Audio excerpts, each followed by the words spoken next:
Good evening साथियों, myself Jitendra Kumar Kumar, welcome once again to my YouTube channel.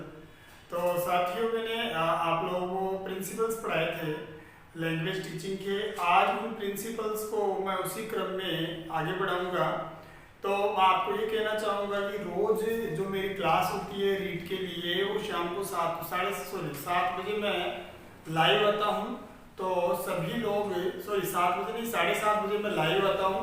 इसलिए आप लोगों से सबसे एक निवेदन है कि आप लोग ज़्यादा से ज़्यादा संख्या में इन क्लासेस को अटेंड कीजिए। ओके, तो अब मैं नेक्स्ट जो प्रिंसिपल है उसको स्टार्ट कर रहा हूँ। प्रिंसिपल हमारा होगा प्रिंसिपल ऑफ सिलेक्शन। नेक्स्ट हमारा जो प्रिंसिपल होगा जी, वो कौन सा होगा? सिलेक्शन वाला। फोर्थ प्रिंसिपल है ये। तो ये मैंने लिखा प्रिंसिपल ऑफ सिलेक्शन। अब मेरी एक बात समझने की कोशिश करना कि अगर कोई टीचर जो है वो लैंग्वेज टीच करवा रहा है, अगर कोई टीचर भाषा पढ़ा रहा है, तो उसके लिए उसे सब्जेक्ट मटेरियल का सिलेक्शन करना आना चाहिए। उसे ये पता होना चाहिए कि कौन सा मटेरियल मेरे को पढ़ाना है और कौन सा नहीं पढ़ाना है। ठीक है, एक चैप्टर अगर कोई टीचर पढ़ाता है तो उस चैप्टर में उसे इस बात का पता होना चाहिए कि मेरे को कौन सी बात स्टूडेंट्स को बतानी है इस चैप्टर में, कौन सी बात बताने लायक है, कौन सी बात बताने लायक नहीं है। वही हमारा क्या होता है बेटा, प्रिंसिपल ऑफ सिलेक्शन। इसमें कुछ पॉइंट्स होते हैं, उन पॉइंट्स के बारे में भी हम लोग जिक्र करेंगे। तो देखते हैं वन बाय वन एक एक पॉइंट को। तो थोड़ा सा मैं लिख देता हूं यहां पर, आप लोग ध्यान दें। मैंने लिखा टीचिंग मटेरियल, टीचिंग मटेरियल, और ये साथ में मैंने लिखा should be kept, should be kept keeping the following principles, the following principles. तो मैं आपसे एक बात फिर करना चाहूंगा कि यहाँ पर एक बहुत ही अच्छी बात बताई गई है कि टीचिंग जो मटेरियल्स है, ठीक है, उसको क्या बोलते हैं, कुछ नीचे अपने को प्रिंसिपल्स दिए गए हैं, मैं लिखूंगा अभी। उन प्रिंसिपल्स को ध्यान में रखते हुए टीचिंग मटेरियल को क्या करना चाहिए बेटा, एक्सप्रेस करना चाहिए। तो सबसे पहला जो मेरा टीचिंग मटेरियल यहाँ पर आता है वो आता है साहब फ्रीक्वेंसी। क्या आती है? फ्रीक्वेंसी। एक टीचर जो है उसे एक बात का नॉलेज जरूर होना चाहिए कि जो शब्द बार बार यूज में आते हैं, बार बार काम में आते हैं, उन शब्दों की वो क्या कर ले, एक लिस्ट बना ले। आई मेरी बात समझ में? अगर कोई टीचर स्टूडेंट्स को पढ़ा रहा है और स्टार्ट में ऐसे बोल दे कि साहब आत्मा, तो स्टूडेंट्स देखेंगे कि यार ये आत्मा कौन सी चीज हो गई। तो इस चीज को समझाने के लिए पहले उसे बताना चाहिए कि ह्यूमन बॉडी होती है, ह्यूमन बॉडी में ये चीजें होती है। अगर वन बाय वन वो टीचर क्या करेगा, स्टूडेंट्स को समझाएगा, ठीक है, तो वो मटेरियल उसे अच्छे तरीके से समझ में आएगा। तो मेरा कहने का मतलब यही है कि फ्रीक्वेंसी, फ्रीक्वेंसी का मीन्स क्या हुआ कि जो वर्ड्स हमारे क्या होते हैं, बार बार यूज में आते हैं, उन्हीं वर्ड्स को क्या किया जाना चाहिए, टीचर को क्या करना चाहिए, उन्हीं शब्दों को क्या करना चाहिए, यूज करना चाहिए। आई मेरी बात समझ? जैसे अपन क्लास की बात करूं तो स्टूडेंट को पता होता है कि टेबल क्या होती है, डेस्क क्या होती है, बुक क्या होती है, ऐसे वर्ड्स का एक स्टूडेंट को पता होता है। तो फ्रीक्वेंसी में ये वर्ड्स काम आते हैं, तो टीचर को भी इन्हीं फ्रीक्वेंसी वाले वर्ड्स को क्या करना चाहिए, यूज में करना चाहिए। तो ये फ्रीक्वेंसी है। तो फ्रीक्वेंसी वाले वर्ड्स जैसे मैं बताता हूँ आपको, जैसे पेन हो गया, पेंसिल हो गई, ठीक है जी, ऐसे ही मैं बोल सकता हूँ बुक हो गई, टेबल हो गई। तो बात वही हुई कि एक टीचर जो है उसे स्टडी मटेरियल को क्या करना आना चाहिए, स्टडी मटेरियल उसे चूज करना आना चाहिए। ओके, नेक्स्ट हमारा इसमें बनता है जी, इसमें नेक्स्ट जो हमारा प्रिंसिपल है वो है सिलेक्शन का प्रिंसिपल है अवेलेबिलिटी, उपलब्धता। आ रही मेरी बात समझ में? तो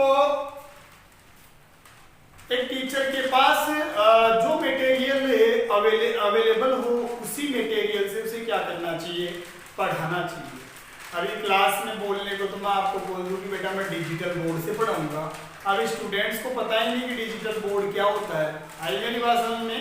तो एक टीचर जो है उस टीचर को स्टडी मटेरियल का सिलेक्शन करना आना चाहिए, खासकर उस स्टडी मटेरियल का उसे सिलेक्शन करना आना चाहिए जो स्टडी मटेरियल उसके पास क्या हो, अवेलेबल हो। ओके, ऐसे अवेलेबिलिटी के अकॉर्डिंग ही उसे काम करना चाहिए। तो अवेलेबल में भी वही बात आ जाएगी, जैसे कौन कौन से स्टडी मटेरियल अवेलेबल होते हैं, पेन होता है, पेंसिल होते हैं, ठीक है, बोर्ड होता है, ब्लैक बोर्ड, ठीक है, चौक होती है, ऐसे कुछ वर्ड्स है जो बच्चों को भी पता रहते हैं। ओके, 1 मिनट में इसकी थोड़ी ब्राइटनेस कम कर लेता हूँ, चालू रखिएगा आप लोग।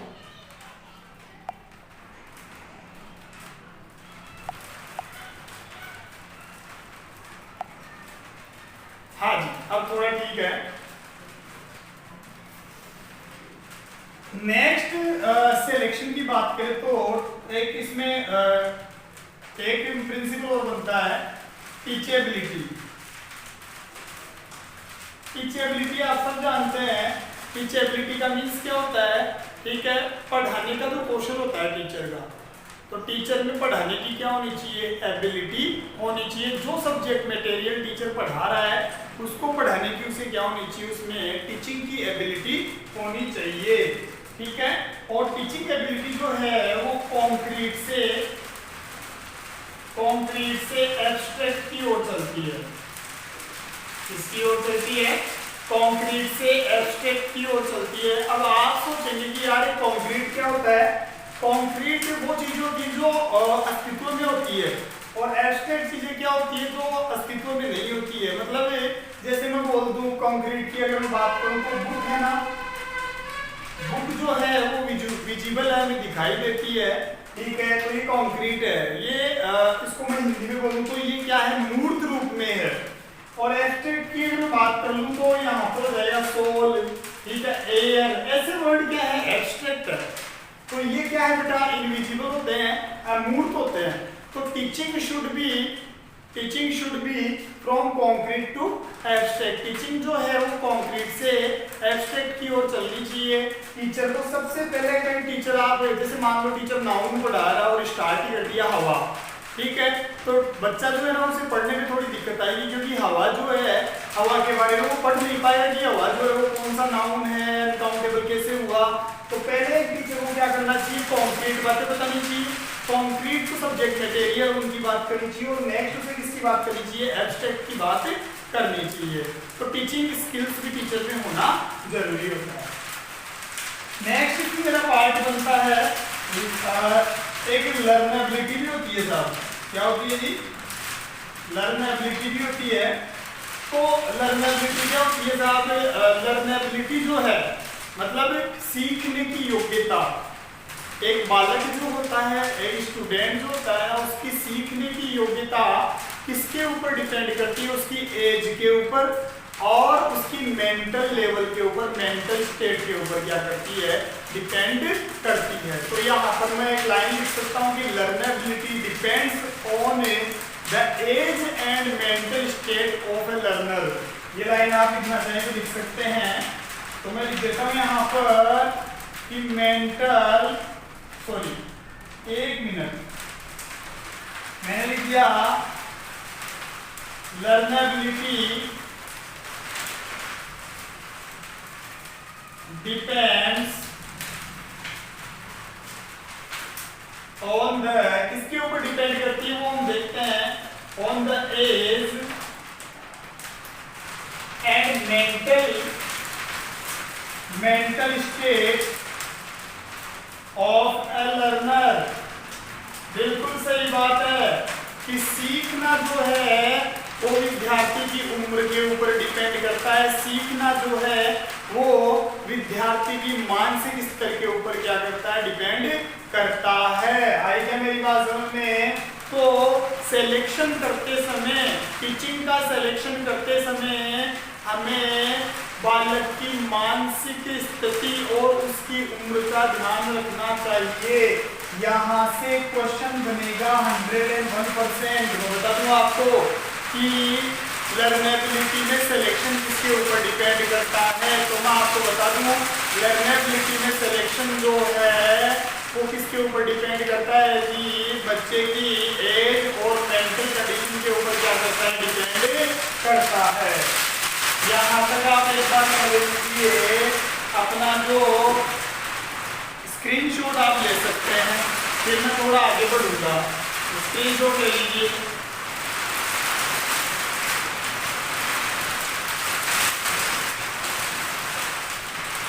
स्क्रीनशॉट ले लीजिए आप फटाफट। तो नेक्स्ट हमारा इसमें प्रिंसिपल आता है, वो है principle of gradation. Principle of gradation को हम लोग बोलते हैं सरलीकरण का सिद्धांत। क्या बोलते हैं जी? सरलीकरण का सिद्धांत। ये प्रिंसिपल ऑफ ग्रेडेशन होता है हमारा। मैटर ऑफ सिंप्लीफिकेशन बोल सकता हूं मैं कि टू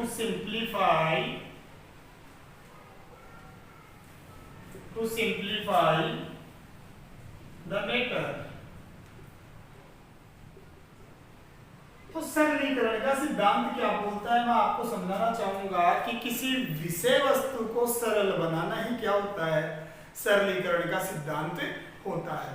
कि देखो जो अपनी बुक होती है, टेक्स्ट बुक जो होती है, उस टेक्स्ट बुक में बहुत सारा मटेरियल दिया हुआ आता है, बट टीचर जो होता है ना, एक गुड टीचर, एक अच्छा टीचर होता है ना, उसमें से क्या करता है बेटा, ठीक है, काम की चीजें निकाल लेता है। मतलब वो सब्जेक्ट मैटर को क्या बना देता है, ठीक है, बहुत ही इजी बना देता है और उसका सिंप्लीफिकेशन कर देता है। तो प्रिंसिपल ऑफ ग्रेडेशन का मीन्स क्या होगा कि टू सिंप्लीफाई द मैटर, मतलब विषय वस्तु को क्या बना देना, ठीक है, बिल्कुल सिंपल बना देना, साधारण बना देना। तो इसको सिंपल बनाने के लिए अपने पास जो है वो क्या है, दो माध्यम है, टू मेथड्स है। एक टीचर जो है ना, ठीक है, दो मेथड यूज करके क्या कर सकता है, सब्जेक्ट मैटर को क्या कर सकता है, सारी चीज बना सकता है। फर्स्ट जो है वो तो कौन सा हो जाएगा, प्रिंसिपल ऑफ ग्रुपिंग। आई मेरी बात समझ में? अगर टीचर जो है वो टीचर क्या कर दे, सब्जेक्ट मैटर को ग्रुप्स में डिवाइड कर दे, सब्जेक्ट मैटर को क्या कर दे, ग्रुप में डिवाइड कर दे। मान लो कोई सब्जेक्ट मैटर लेंथी है, तो टीचर क्या करे, टीचर की जिम्मेदारी ये है कि एज इट इज अगर वो बच्चे को पढ़ाएगा तो उसे समझ में नहीं आएगा, बच्चे को बहुत सारा लगेगा उसे, तो टीचर की जिम्मेदारी ये है कि उस सब्जेक्ट मैटर को वो क्या करे, छोटे छोटे पार्ट्स में क्या कर ले, डिवाइड कर ले, ग्रुप बना ले। आई मेरी बात समझ में? जैसे मान लो कि टीचर को फोनेटिक्स पढ़ाना है, टीचर को क्या पढ़ाना है, फोनेटिक्स पढ़ाना है। थोड़ी देर के लिए अब हम लोग दिमाग लगा लेते हैं कि एक टीचर को फोनेटिक्स पढ़ाना है, तो अब सब जानते हैं कि फोनेटिक्स में जो है वो 44 क्या होते हैं, सिंबल्स होते हैं। फोनेटिक सिंबल कितने होते हैं, 44 होते हैं। अब स्टूडेंट्स को अगर हम लोग सीधा बताते हैं कि 44 फोनेटिक सिंबल्स, तो स्टूडेंट्स के भी क्या लगता है, एक तरीके से, ठीक है, ऐसे सोचते हैं कि यार इतना कैसे होगा। तो अच्छा यही होगा कि हम फोनेटिक्स को क्या कर ले, ग्रुप्स में डिवाइड कर ले। तो ग्रुप्स में डिवाइड करूं तो मैं बता सकता हूं स्टूडेंट्स को कि बेटा, ठीक है, फोनेटिक्स में क्या होते हैं, 24 तो कॉन्सोनेंट साउंड होते हैं, 24 तो क्या होते हैं, कॉन्सोनेंट साउंड होते हैं। और फिर हम बच्चों को आगे बता सकते हैं कि बेटा 20 में क्या होते हैं, वोवल साउंड होते हैं। आई मेरी बात समझ में? 20 क्या होते हैं, वोवल साउंड होते हैं। तो कहने का मतलब क्या हुआ, हमारा टॉपिक जो था वो था फोनेटिक्स, इसमें 44 साउंड सिस्टम है, फोनेटिक सिंबल है। अब इसको मैंने इजी बनाने के लिए क्या कर लिया, इसको ग्रुप्स में डिवाइड कर लिया। और भी ग्रुप्स बना सकता हूं मैं चाहूं तो नीचे, तो मतलब सब्जेक्ट मैटर को तोड़ लिया जाए। तो पहला प्रिंसिपल तो ये हो जाएगा, सरलीकरण का सिद्धांत ये कहता है। सेकंड हमारा होता है कि प्रिंसिपल ऑफ सीक्वेंस। क्या होता है जी, प्रिंसिपल ऑफ सीक्वेंस, कि एक टीचर जो है ना, वो जो भी पढ़ा रहा है जो भी वो पढ़ा रहा है उसका वो क्या कर ले, सीक्वेंस बना ले। जैसे मान लो इंग्लिश में पढ़ाना है, तो टीचर को जैसे मान लो कि ग्रामेटिकल पोर्शन पढ़ाना है, तो सबसे पहले सीक्वेंस बना ले कि मैं पहले नाउन पढ़ाऊंगा, फिर प्रोनाउन पढ़ाऊंगा, ठीक है, फिर एडवर्ब पढ़ाऊंगा, एक सीक्वेंस बना ले। और नाउन में मेरे को पहले नाउन के बारे में सरफेस से कुछ बताना है, इंट्रोडक्शन देना है, फिर नाउन में जो एग्जाम में आने वाले क्वेश्चंस है उनको कैसे रिप्रेजेंट किया जाए। तो टीचर जो है सब्जेक्ट मैटर चाहे कितना ही लेंथी हो उसे क्या कर लेना चाहिए, उस सब्जेक्ट मैटर का क्या कर लेना चाहिए, ग्रेडेशन कर देना चाहिए, उसके ग्रुप्स बना लेने चाहिए, उसको सीक्वेंस में बांट लेना चाहिए। ये मेरा क्या होता है प्रिंसिपल ऑफ ग्रेडेशन। फटाफट इसका स्क्रीनशॉट ले लीजिए, मैं थोड़ा सा पानी पी लेता हूं फिर आगे बढ़ते हैं।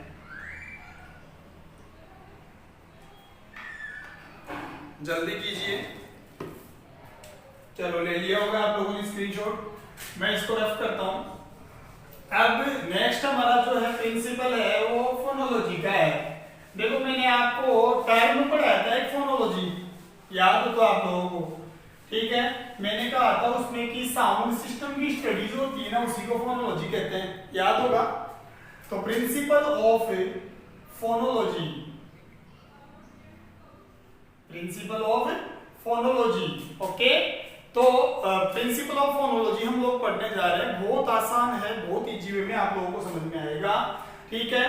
तो फोनोलॉजी क्या होता है, मैंने पहले बताया था कि study of sound system, okay.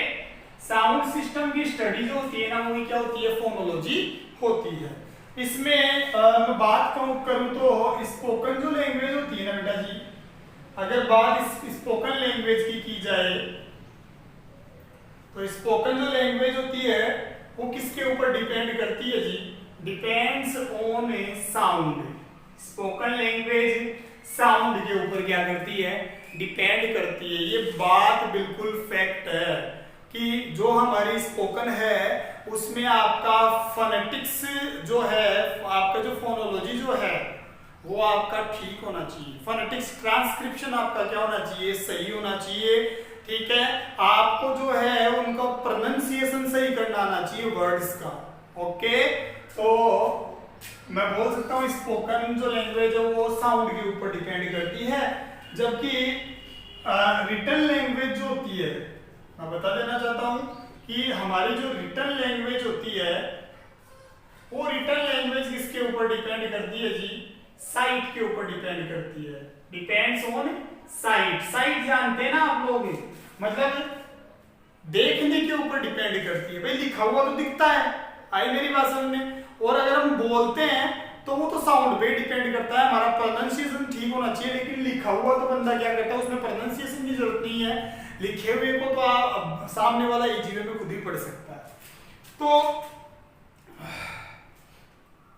एक चीज मैं आपको बताना चाहूंगा कि रिटन लैंग्वेज जो है वो साइट में तो आती है, मतलब साइट के ऊपर डिपेंड करती है, देखने के ऊपर डिपेंड करती है। लेकिन मैं आपको एक बात बताना चाहूंगा कि इट इज हार्ड, ये क्या होता है साहब, मुश्किल होता है, कठिन होता है टू रिमेंबर रिटन सिंबल्स। जो रिटन सिंबल्स होते हैं उनको याद करना क्या होता है साहब, हार्ड होता है। बिल्कुल सही बात है। देखो मैं बोलूं स्पोकन में अगर आप लोगों ने किसी वर्ड को सही तरीके से उच्चारित कर दिया, प्रोनाउंसिएट कर दिया, तो सामने वाला भी उसी तरीके से बोल देगा, ओके। लेकिन अगर आप, मैं बात करूं फोनेटिक सिंबल्स की बात कर लूं, फोनेटिक सिंबल्स जो हैं अगर आप लोग कुछ ऐसे लिख देते हैं, अगर फोनेटिक सिंबल्स में आपने कुछ ऐसे लिख दिया तो बताइए क्या सामने वाला लिखे हुए को पढ़ पाएगा, बिल्कुल नहीं पढ़ पाएगा, ठीक है। किसको पता है कि ये ज है, किसी को नहीं पता, आएगा मेरी बात समझ में। तो लिखा हुआ जो फोनेटिक्स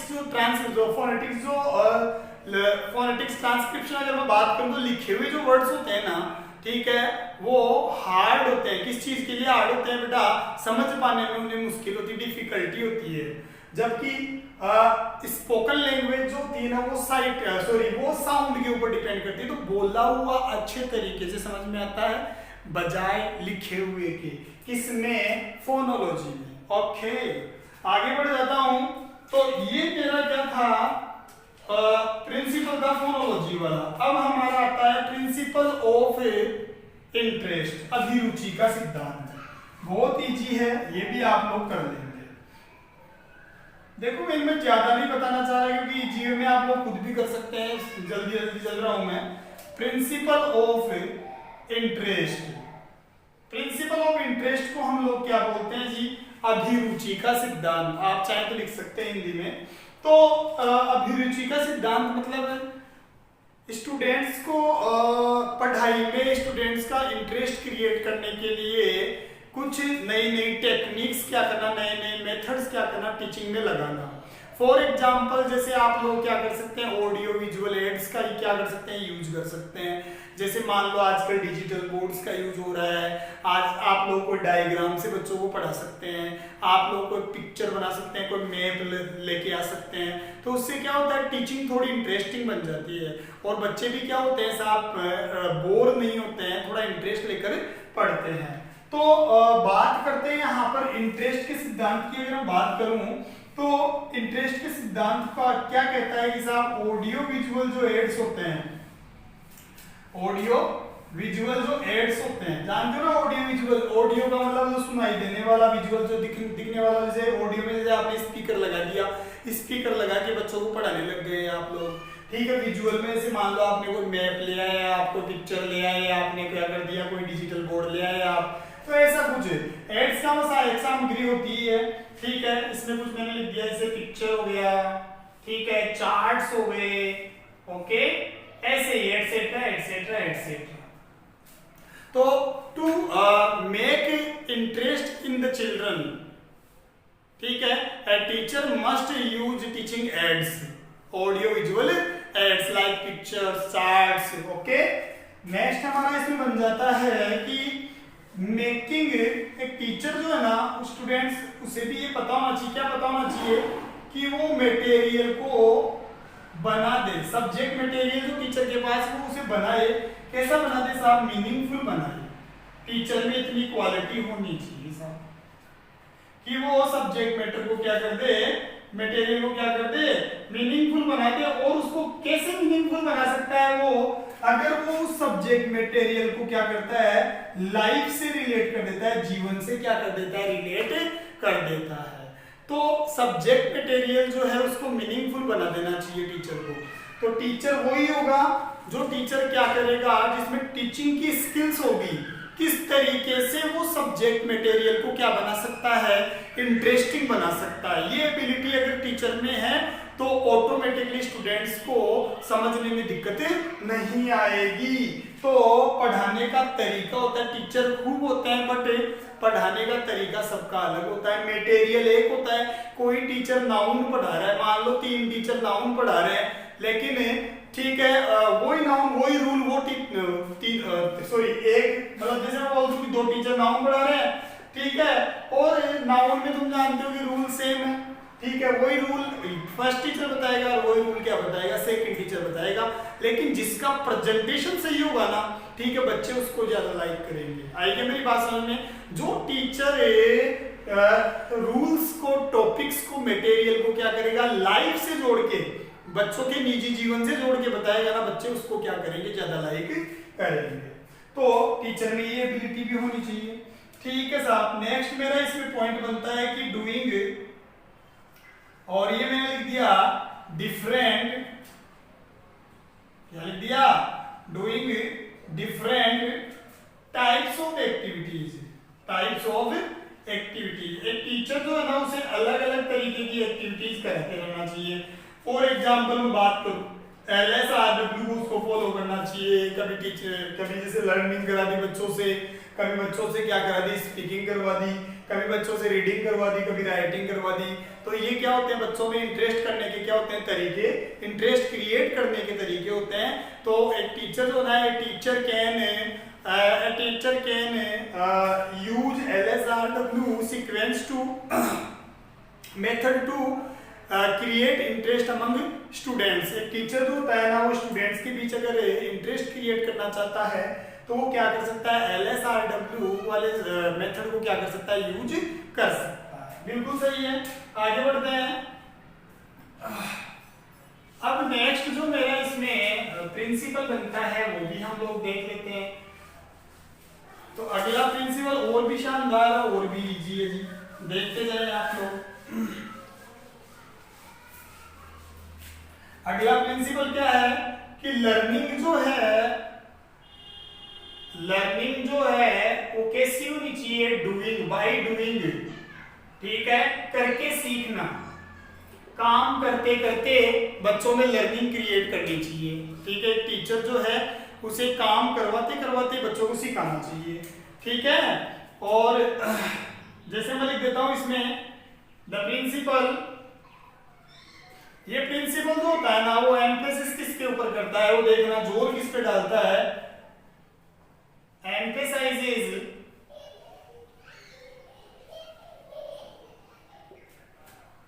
इसके ऊपर एम्फेसाइज करना चाहिए, on acquiring skill by doing.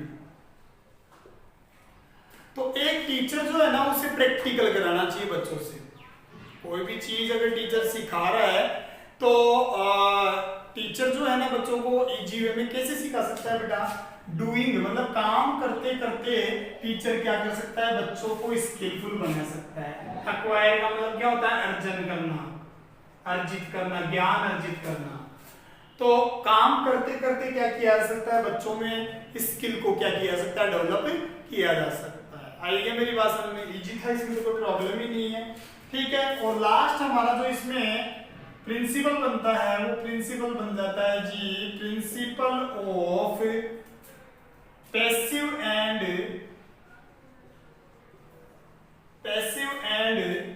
Active vocabulary, active vocabulary. अब पैसिव वोकैबुलरी कौन सी होती है और एक्टिव वोकैबुलरी कौन सी होती है, तो मैं सीधा ही समझाता हूं कि पैसिव वोकैबुलरी कौन सी होती है।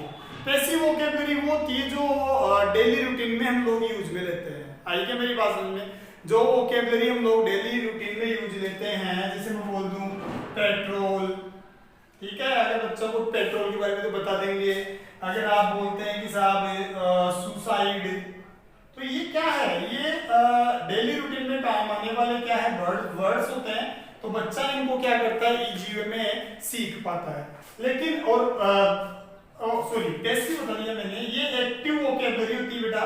बात करते हैं पैसिव वोकैबुलरी की, तो पैसिव वोकैबुलरी क्या होता है कि जिनका यूज, ठीक है, जिनका हम क्या करते हैं प्रचलन में कम होता है, तो ऐसे वर्ड्स जो कम प्रचलन में होते हैं, जिनको डेली रूटीन में बहुत कम यूज में किया जाता है, देख तो लेते हैं लेकिन उनका अर्थ समझ में नहीं आता है कि ये है क्या। जैसे मैं बोल दूं यहां पर कि युगजोरिसाइड, अब मैंने एक वर्ड दे दिया युगजोरिसाइड। अब युगजोरिसाइड एक वर्ड होता है, देखा हुआ भी है, बट इसको समझते नहीं इसका मीन्स क्या होता है। तो ये क्या है साहब, पैसिव वोकैबुलरी होती है। तो एक्टिव वोकैबुलरी कौन सी होती है, जो डेली रूटीन में काम आती है, और पैसिव वोकैबुलरी जो हम देख भी लेते हैं, पढ़ भी लेते हैं, लेकिन समझ नहीं पाते हैं, वो पैसिव वोकैबुलरी होती है। तो एक टीचर जो है ना उसे किसके ऊपर जोर डालना चाहिए पढ़ाते टाइम पर, एक्टिव वोकैबुलरी का ही क्या किया जाना चाहिए, यूज किया जाना चाहिए। क्योंकि बच्चे जो है वो एक्टिव वोकैबुलरी से, ठीक है, सब्जेक्ट मटेरियल को, सब्जेक्ट मैटर को क्या करते हैं, अच्छे से समझ पाते हैं।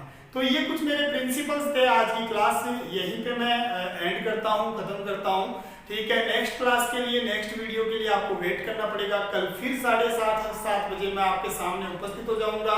वीडियो को अंत तक देखने के लिए आपका बहुत बहुत धन्यवाद। आपको यही कहना चाहूंगा कि इन वीडियोज को आप ज्यादा से ज्यादा शेयर कीजिए। Thank you, have a nice day.